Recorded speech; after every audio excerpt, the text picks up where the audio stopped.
लेकिन राजा का अहंकार शांत नहीं हुआ। राजा ने कहा मैं देखना चाहता हूं, और अंत में उन्होंने कहा देखना चाहता हूं। तो फिर माँ जब चली यहां से ऋषि गुरु के पास, जब माँ पहुंची है तो ऋषि गुरु के सर को फाड़ते हुए सर फटा, और माँ का हाथ कंगन के रूप में इतना हाथ सर के ऊपर निकला। और जब ये दृश्य माँ का निकला तो ऋषि का माँ का जो ये स्थान है, ये खनवारे वाली माता के स्थान से माँ का ये दिव्य विग्रह उपस्थित है। आप देख सकते हैं कितना विशाल विग्रह माँ का यहाँ उपस्थित है।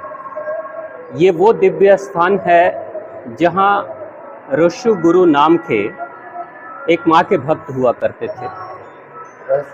और ऋषि गुरु नेपाल के थारू क्षेत्र के रहने वाले थे, जो बॉर्डर क्षेत्र के हैं, उन क्षेत्रों के ऋषि गुरु रहने वाले थे। ऋषि गुरु कभी टहलते हुए जब इधर आए थे तो आने के बाद इस स्थान पर आकर वो ठहर गए थे, वो रुक गए थे। उनको ऐसा महसूस हुआ कि जैसे एक अद्भुत ऊर्जा महसूस हो रही थी, एक अद्भुत ममता, करुणा, भक्ति जागृत हो रही थी। उस माँ की करुणा को महसूस करते हुए, माँ की भक्ति को महसूस करते हुए यहीं रहने लगे और वो माँ की भक्ति में लीन हो गए। और चूंकि यहाँ चारों तरफ वीराना प्रदेश था, जंगल क्षेत्र था, यहाँ कोई आबादी नहीं थी, यहाँ लोग नहीं रहते थे, चारों तरफ घनघोर जंगल था। इन घनघोर जंगलों में कोई खेती भी नहीं होती थी। लेकिन ऋषि गुरु एक ऐसे माँ के संत, माँ आद्य शक्ति, माँ भगवती के ऐसे संत थे कि इन्होंने सोचा कि भाई मुझे कुछ अनाज चाहिए। तो जंगल के जो खरपतवार हुआ करते थे, उस पतवार को लेकर आए और इन्होंने सोचा कि कुछ देवरी वगैरह करेंगे, जिससे कि हमारे किसान लोग देवरी करते हैं जिससे कि अनाज निकलता है। तो उनके पास यहाँ पे इस क्षेत्र में ना कोई बैल, ना कोई गाड़ी, कुछ भी नहीं थी। तो फिर अचानक से कहीं से शेर आ गए, बाघ आ गए माँ के इस स्थान पे।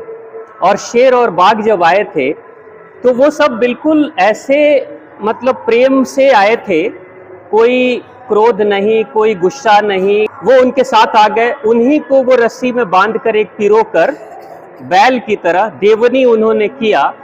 खरपतवारों का जो देवनी किया, उससे इतने अच्छे प्यारे, अच्छे उच्च क्वालिटी के चावल निकले, ऐसे चावल निकले कि वो चावल यहाँ के आसपास के राजा जो थे, मदनपुर स्टेट के जो राजा थे, मदन सिंह, जो हथुआ स्टेट है ना, उनके राजमहल में भी वैसे चावल नहीं होते थे।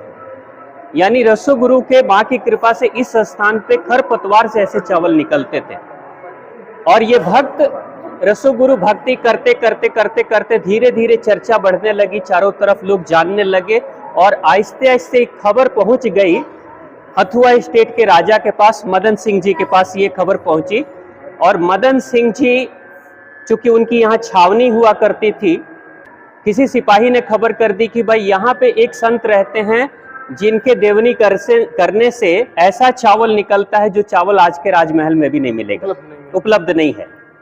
तो उनको थोड़ा सा ईर्ष्या भी हुआ और उसके बाद से उन्होंने बुलाया, बुलाओ उसको, हम देखना चाहते हैं, हम चाहते हैं कि वो मिले। तो बेचारे ऋषि गुरु एक माँ के भक्त थे, माँ के सेवक थे, इनकी इच्छा नहीं थी कि मैं किसी राजा महाराजा के पास जाऊं, है ना। लेकिन अब चूंकि सिपाहियों का जोर दबाव था, राजा का आदेश था, तो उनको जाना पड़ा। जब जाना पड़ा तो फिर उसके बाद से जब वहां गए, राजा से मिले, तो राजा ने बोला कि हमने सुना है कि तुम ऐसे चावल खाते हो जो हमारे राजमहल में भी उपलब्ध नहीं है। वो चावल कहाँ से तुमको मिलता है, कौन सी खेती करते हो? हाँ, अब वो लोगों के, यहाँ के लोगों को बांटते थे प्रसाद के रूप में। तो उन्होंने कहा कि तुम कौन सी खेती करते हो जो हम नहीं कर पा रहे हैं? तो वो कहते हैं सब माँ की कृपा है, खनवारे वाली माँ की कृपा है, उन्हीं की कृपा से माँ ही देती है। माँ के सेवक के रूप में बाघ और शेर चले आते हैं, देवनी करते हैं और खरपतवार से जो निकल जाता है, बस यही प्रसाद के रूप में मैं भी सेवन करता हूँ और ये भी भक्तों को बांट देता हूँ। तो उन्होंने कहा तुम्हारे पास माँ आती है, ऐसा मैंने सुना है, लोग कहते हैं। तो कहते बस माँ ही की कृपा है, हम कौन है माँ को बुलाने वाले, तो माँ को दिखाओ। वो जिद करने लगे कि आप माँ को दिखाओ, माँ कहाँ है? तो इन्होंने कहा भाई हम तो माँ को नहीं बुला सकते, भाई मेरी इतनी क्षमता नहीं है। लेकिन वो जिद करने, चूंकि राजा हैं, राजा को क्रोध आ गया, राजा ने जिद किया कि नहीं मैं देखूंगा और नहीं तो मैं तुम्हें छोड़ूंगा नहीं। इतना तक कि उन्होंने ये भी शायद कह दिया कि हम तुम्हें मार देंगे, क्योंकि ये झूठी बात का अफवाह फैल रहा है। फांसी की सजा उन्होंने समय भी निर्धारित कर दिया कि हम फांसी की सजा तुमको दे देंगे, ठीक है, अगर माँ को नहीं बुलाओगे तो, माँ का प्रमाण नहीं दिखाओगे तो रोशु गुरु ने बोला कि ठीक है, जब आप ऐसी बात कह रहे हो तो मैं इस माँ से आह्वान करूंगा। माँ से आह्वान किए, लेकिन आह्वान वो कर रहे थे मगर चेतावनी भी दे रहे थे कि देखो ऐसा नहीं बुलाना चाहिए माँ को, माँ जब आएगी तो क्रोध में आएगी, ये ठीक नहीं है। लेकिन अब राजा का अहंकार, राजा का जिद, राजा को लगा कि रोशु गुरु झूठ बोल रहे हैं, भ्रमित कर रहे हैं, इसके कारण से वो जिद पे बने रहे। रोशु गुरु बार बार कह रहे थे। और माँ जो खनवार वाली माता है ये कामाख्या देवी से चली थी, असम कामाख्या देवी से। जब वहां से माँ निकली तो धीरे धीरे वो जब निकल रही थी, आगे की तरफ बढ़ रही थी, तो रोशु गुरु देख रहे थे दिव्य दृष्टि से और कह रहे थे कि माँ आ रही हैं, माँ निकल पड़ी हैं, माँ इस ठहराव पे, इस पड़ाव पे आ चुकी हैं। काली रूप में कलकत्ता में आई, फिर पाटन देवी पटना में आई, उसके बाद से धीरे धीरे वही माता मदनपुर में भी गई थी, जो वाल्मीकि नगर के आश्रम के पास में, नेपाल बॉर्डर के मदनपुर, जिस मदनपुर बोलते, मदनपुर, वहां पे भी माँ थी, वहां पे भी पड़ाव पे रुकी थी। हर पड़ाव, हर स्टेशन पे रोशु गुरु चेतावनी दे रहे हैं कि माँ यहाँ तक आ चुकी है, रुक जाओ, अभी भी अपना इरादा बदल दो, अभी भी बोलोगे तो माँ वापस चली जाएंगी। लेकिन राजा जिद में थे, राजा माने नहीं।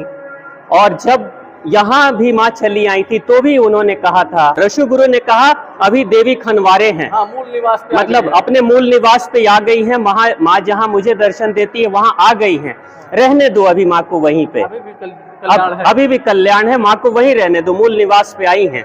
लेकिन राजा का अहंकार शांत नहीं हुआ। राजा ने कहा मैं देखना चाहता हूँ, और अंत में उन्होंने कहा देखना चाहता हूँ। तो फिर माँ जब चली यहाँ से, रोशु गुरु के पास जब माँ पहुंची है तो रोशु गुरु के सर को फाड़ते हुए सर फटा, और माँ का हाथ कंगन के रूप में इतना हाथ सर के ऊपर निकला। और जब ये दृश्य माँ का निकला तो रोशु गुरु के, माँ के इस दृश्य को देखकर, सिर्फ हाथ को, पूरा शरीर भी नहीं, सिर्फ हाथ देखने मात्र से उसके तेज को बर्दाश्त नहीं कर पाए, राजा भी बर्दाश्त नहीं कर पाए उसके तेज को, और राजा वहीं धराशायी हो गए।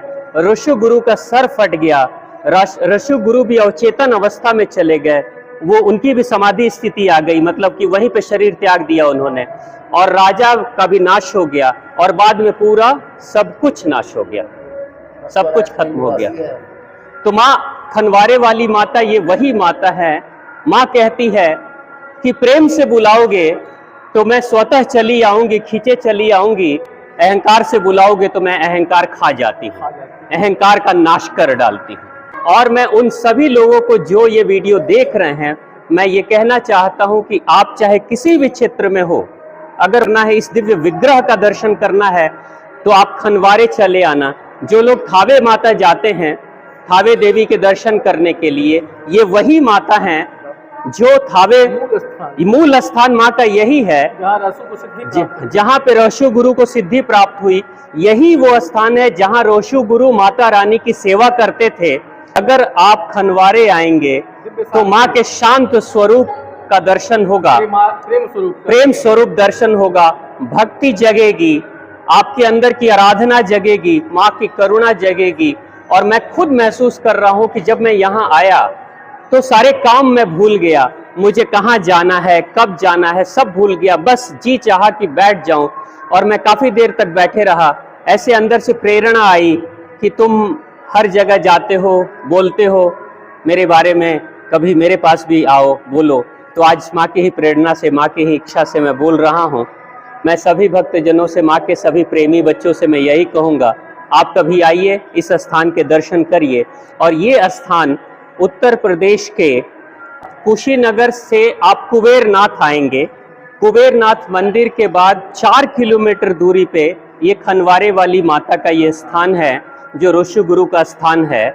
और ये स्थान, इस स्थान के बारे में कहते हैं कि वंश परंपरा को आगे अगर बढ़ाना है तो माँ के आशीर्वाद से वंश परंपरा आगे की तरफ बढ़ती है। माँ वो आशीर्वाद देती है ताकि आपकी संतति आगे की तरफ बढ़ते रहे।